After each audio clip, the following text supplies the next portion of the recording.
Hi, my name's Wayne Knapp. I'm the Safety Administrator for the Presbyterian Church of Queensland. This is a safety presentation for the Allora Presbyterian Church. In this presentation, we will look at the location of the firefighting equipment, the use of the firefighting equipment, the escape routes, exits and assembly areas, and the evacuation procedure itself. Firstly, looking at the location of the firefighting equipment, I'm presently in the church, and to access the firefighting equipment, go to the doorway on the left of the pulpit, through the passageway, and the fire extinguisher is located near the exit at the rear of the hall.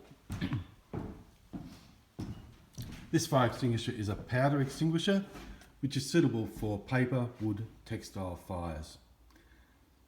To use the extinguisher, you remove it from the wall, you pull this pin here from the extinguisher, take hold of the nozzle and point it at the base of the fire, and you squeeze the trigger, which is here, aiming the nozzle at the base of the fire in a sweeping motion. You extinguish the fire using the powder that comes from the extinguisher.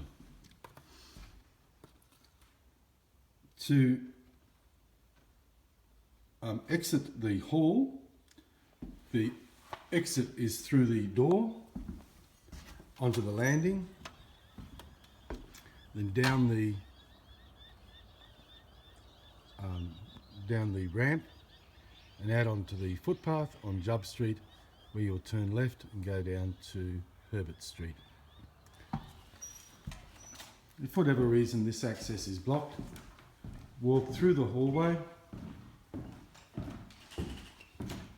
and into the church.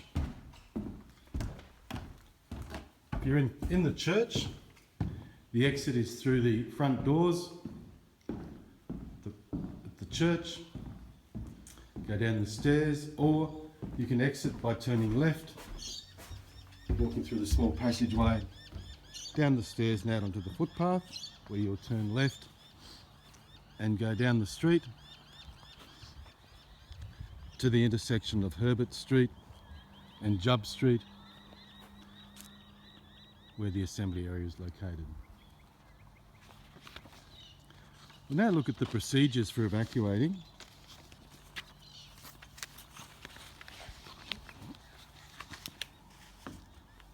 If you're the first person to locate the fire, alert the group leader, and only if it is safe to do so, attempt to extinguish the fire. Remember to make sure you have an clear exit before doing so. Meanwhile, other members of the group should prepare to evacuate. On hearing an evacuation instruction, immediately cease all activity, and only if it is safe to do so, switch off any appliances, equipment and machinery. Assist any person experiencing difficulty with the evacuation. Take a quick look to the left and right and see who is standing and sitting nearby. Walk quickly and calmly to the assembly area via the nearest exit. At the assembly area, form into groups to assist the leader to ensure everyone has been safely evacuated, and report to the leader if you cannot locate the person who was to your left or right before you evacuated. Do not re-enter the building. Remain at the assembly area until otherwise instructed. If for any reason you need to leave before the all clear is given, please let the leader know that you are leaving. If you are a leader or a coordinator for an event, there are some additional duties you need to be aware of. You need to firstly investigate the fire situation, and if there is any doubt regarding whether there is a fire, call the fire service. You need to ensure the safe evacuation of all occupants from the building. Do this by having people tasked to check the hall and the toilets and the kitchen to alert people that there is a fire and to clear the building. Account for all occupants at the assembly area and ensure occupants do not attempt to re-enter the building until it is safe to do so. Meet the fire service and advise them of any information relevant to the emergency, including any areas of the building you're unable to access. As there are a number of tasks needed to be completed, it's necessary to share these duties around attendees, or in the case of a worship service, between the session elders and the committee of management. Members of the session and committee may also need to assist elderly people or people with mobility issues to evacuate the building.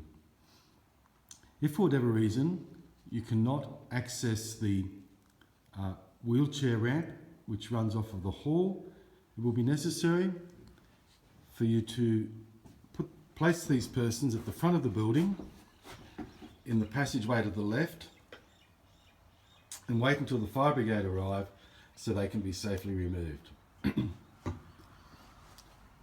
If you have any questions, please do not hesitate to call me. Thank you for your time.